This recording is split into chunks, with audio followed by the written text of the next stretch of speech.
Bonsoir à tout le monde. Bienvenue sur le plateau de Malizine. Et aujourd'hui, nous avons sur le plateau de Malizine M. Abdoulaye Fomba Coulibaly, journaliste.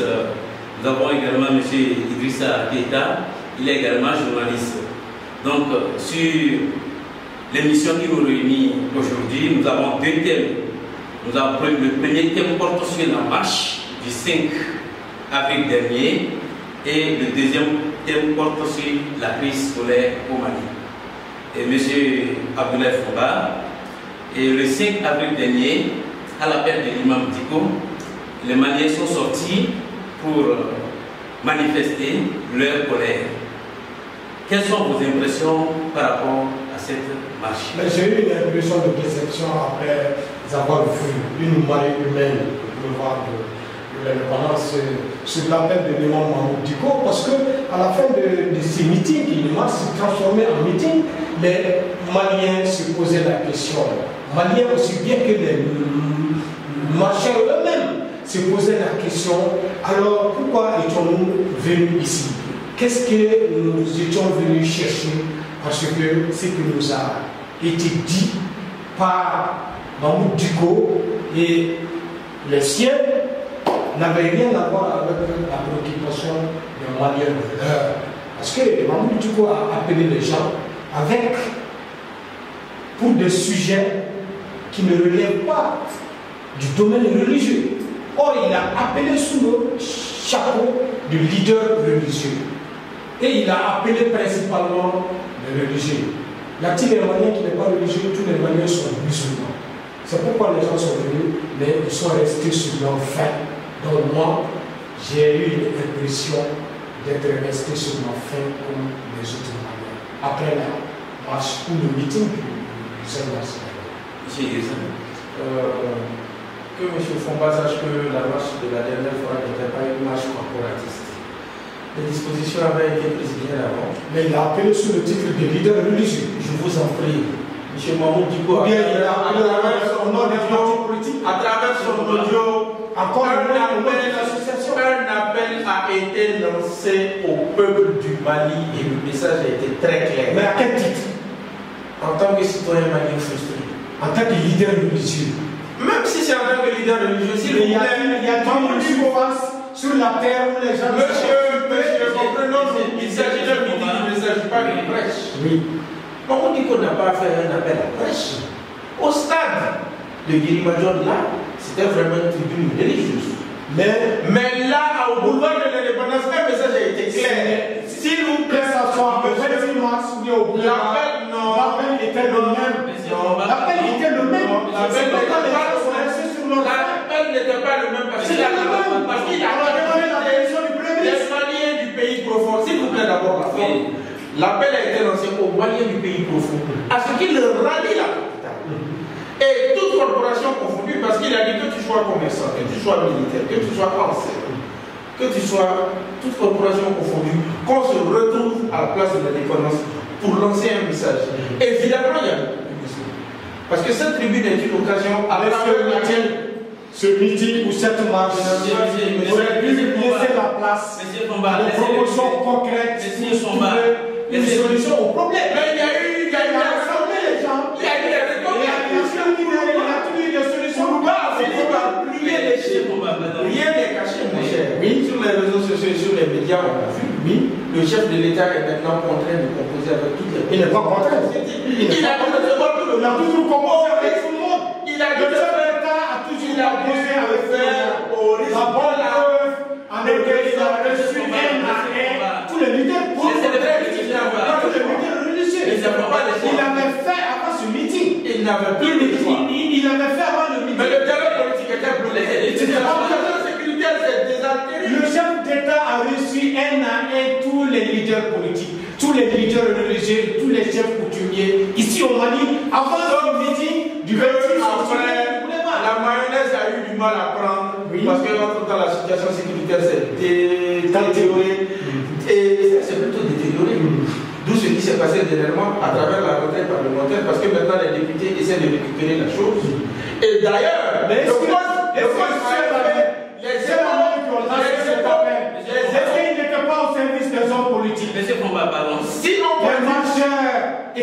seulement des religieux? Je vous en prie. Cet appel a eu des effets dans la mesure où l'objectif pour lequel la marche a été faite, le désespoir ou la frustration pour laquelle elle a été faite a eu écho, tenez-vous bien au niveau du parti présidentiel. Un huis clos a été fait pour que les députés aillent dans la logique de la motion de censure. Même si le huis clos s'est fait au niveau du RPM. Mais la motion de censure ne tient pas à cette assemblée qui s'est auto-prolongé son mandat. Il ne peut pas proposer un il doit rester dans l'anonymat parce qu'il y a une sorte d'illégalité. Il ne peut pas proposer de motion de censure. Je doute que cette assemblée est illégitime. Monsieur Fomba, aucune loi ne prévoyait la prolongation du mandat. Monsieur Fomba, et cette assemblée ne peut pas se prévaloir de faire une motion de censure. Les députés qui ont voulu être dans l'anonymat ont fini par être rejetés par leur base.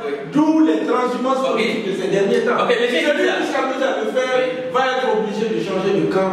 Or, les places, les quoi qu'il advienne, il ne doit pas poser une motion de censure. Ce sont des élus de la nation.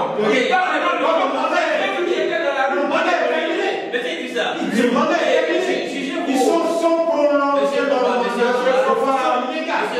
Monsieur Fomba, ma deuxième question s'adresse à M. Idrissa. Oui. Et M. Idrissa, est-ce que vous jugez opportune les marches en cette période de crise sécuritaire au Mali? Bon, moi, comme je le dis, il n'y a pas de cause sans effet.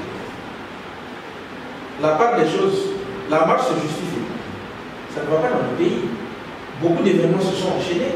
Il y a eu des grèves de syndicats. Il y a eu, comment dirais-je, des ministres qui ont eu à commettre des bourdes insensées. Il y a eu pas mal de choses qui justifient. Mais j'avoue que quand même, l'utilisation, c'est une récupération où il y a du populisme. Parce que malgré tout, malgré ces revendications légitimes, il y a aussi des débats de personnes. Parce que moi, je ne peux pas comprendre que comment tout un pays, toute une classe politique se focalise sur le débat d'une seule personne. Pour que les gens... les anciens n'ont pas marché pour demander le débat du BM. Non, moi c'est légitime. Je suis d'accord que les anciens marchent et que l'on donne aux anciens tout ce qu'ils demandent. C'est tout à fait normal. Parce qu'on ne peut pas payer un ancien. C'est l'ancien qui forme l'enfant. C'est l'ancien qui fabrique l'avenir de toute une nation. Sans enseignement, il n'y a pas d'État. Sans école, il n'y a pas d'État. Que ces anciens réclament quelque chose, l'État n'a rien à leur refuser. L'État n'a qu'à leur donner tout ce qu'ils demandent. Mais, qu'à cela ne tienne, à ce moment où l'année est tout à fait critique, où l'année blanche est aux abords, alors moi je pense que les anciens doivent, à lieu de place des marches et des grèves, aller en classe pour donner aux enfants leurs droits. Tout dépend de la communication. Et continuer la lutte. Tout dépend de la communication. À travers des négociations. Mais tout dépend de la communication du gouvernement. Et que l'État finira par céder. À peine une semaine dans la foulée de l'interpellation autour de la question qui a été abordée dans tous les compartiments de 9h à 18h. Oui, mais cette interpellation... Une semaine après, si les enseignants sont dans la rue, c'est que la communication n'a pas du tout donné. Oui, mais les enseignants... C'est que les ministres n'ont pas été convaincants. Une fois on peut se tromper, deux fois c'est une erreur. Ça c'est une affaire politique. Bon, allez. Ça c'est une affaire politique. La question n'est pas que politique. Le métier est un métier sacro. Quand on vient à l'école la question n'est pas pour sauver l'année. La question n'est pas politique. La question n'est pas politique. Comment expliquez-vous que l'AEM se retrouve dans une école privée et fasse sortir des enfants? Là, on n'est plus en politique. La question est sociale. D'ailleurs, c'est parce que même l'AEM a eu à toucher même à ces écoles privées et même à une école occidentale que maintenant la nation est obligée de prendre la question à bras le corps. Non, la nation n'avait pas le choix. La nation allait prendre la question à bras le corps. Mais s'il vous plaît, comment elle allait le prendre? Nous parlons de révolution, il faut y date de 2016. Mais il faut attention. Il n'y a pas de suivi. L'ancien mauvaise volonté volonté l'enseignant est mise en avant. L'enseignant, son objet, c'est pas chercher un poste. L'enseignant ne peut mais le politicien, l'objet du politicien, c'est de chercher un poste. Donc, ils n'ont pas les mêmes objectifs. Donc, l'enseignant ne doit pas se fier à ce que ces politiciens disent. Mais que l'enseignant continue à poursuivre son travail pour sauver l'année scolaire. Monsieur Fomba, je vais vous dire une chose. La politique et le syndicalisme ne font pas bon ménage.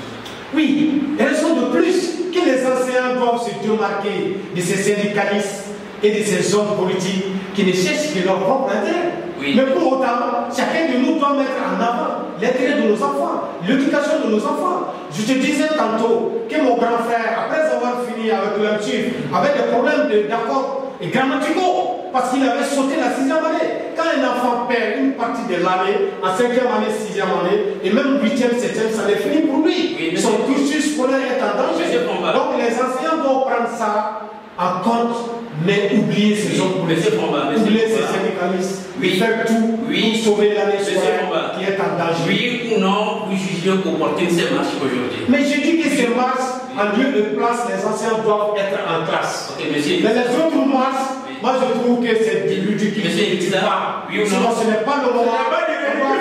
Les images ont parlé. On doit faire une photo pour ça. Ce n'est pas imprimer des marches derrière soi. Oui ou non, aujourd'hui? Je vous le dis, les marches signifient un désaveu. Ce ne sont pas des marches de soutien. Ok. Donc, et troisième question de ce thème, et ça va, la question va à M. Fomba. Pourquoi en vouloir au Premier ministre aujourd'hui? Pourquoi en vouloir au Premier ministre aujourd'hui? Du coup, lequel Premier ministre est en train de faire en sorte que le Mali soit sur les rails, sur les roulettes, et qu'on est en train de sortir, si petit soit-il, à part des cambriolons, mais le Mali est en train de maîtriser les situations. D'abord en renforçant l'armée, ensuite en renforçant les forces de sécurité, mais aussi à tisser des relations et des liens de renseignement avec les pays voisins, les 7 pays qui entourent le Mali et la communauté internationale. Le Premier ministre est dans cette posture, c'est la politique nationale. Il faut accompagner cette politique, que de vouloir constituer une résistance à cette politique. Cette résistance se manifeste, se traduit par ces marches, par ces meetings qui n'ont ni objet ni impact. Ces marches, le meeting n'a pas eu d'objet, n'avait pas d'objet, n'avait pas le chef de l'État s'est finalement retrouvé. Le chef de l'État s'est finalement retrouvé à rencontrer les initiateurs de la marche pour qu'ils abandonnent la marche à venir. Parce que mise en garde n'a pas été faite. Laissez-le terminer. Très bien, donc ces meetings, ces marches, à part la marche des anciens, elle est légitime. Parce qu'un enseignant a un métier, ça concerne. Parce qu'il est là en tant que médecin qui soigne un enfant qui est malade de l'ignorance.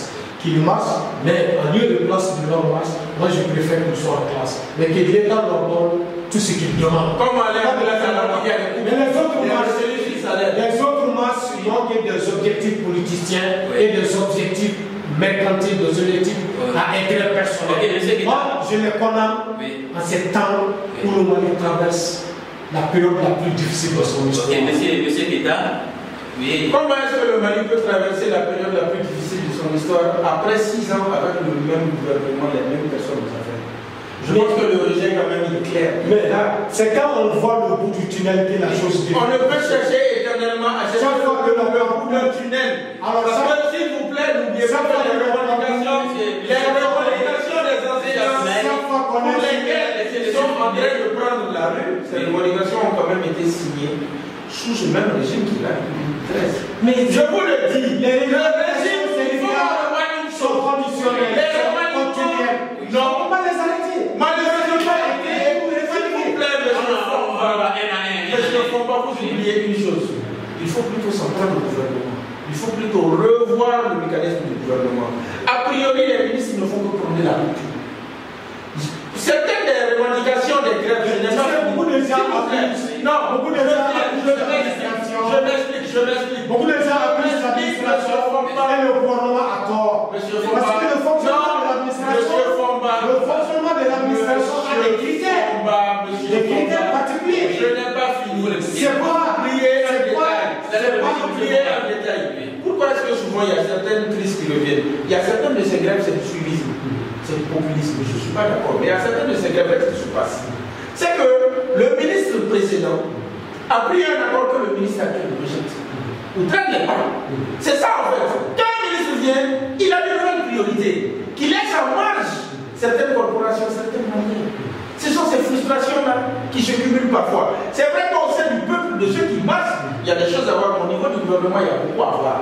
Tant qu'on se met toujours dans la logique de prôner la rupture, les mêmes causes produisant les mêmes effets, certains dossiers de quelques années, le problème, c'est pas le nombre de revendications de préavis de guerre. Ah, si ça compte, ou de guerre. Ah, si ça compte, il y a quand même 72 heures de trêve. Pendant 72 heures, le Mali n'a pas du tout travaillé. La communauté internationale, le monde entier a vu. Mais le problème, c'est que c'est la rupture du dialogue entre les grévistes et l'État. Et la rupture, très généralement, c'est du côté des grévistes. Pas forcément. C'est du côté des grévistes. Parce qu'ils viennent. Il y a eu des rapports où les ministres ils viennent avec des doléances à régler ou à casser.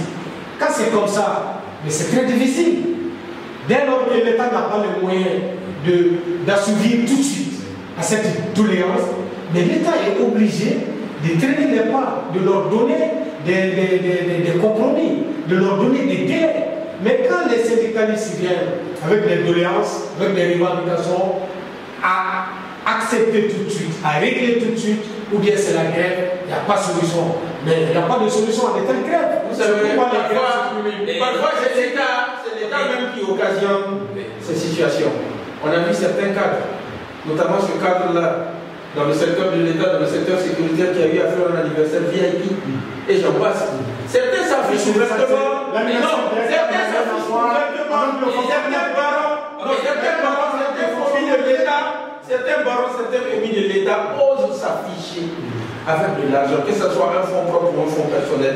Ce sont des attitudes à ne pas avoir en ces temps de réseaux sociaux. Oui. Et ces attitudes-là, tant qu'elles perdurent, tant qu'on les fait ouvertement en connaissance de cause, ça ne peut que provoquer des frustrations qui conduiront les Français à aller sur la rue. Monsieur Guéda, aujourd'hui, on remarque des cas dans les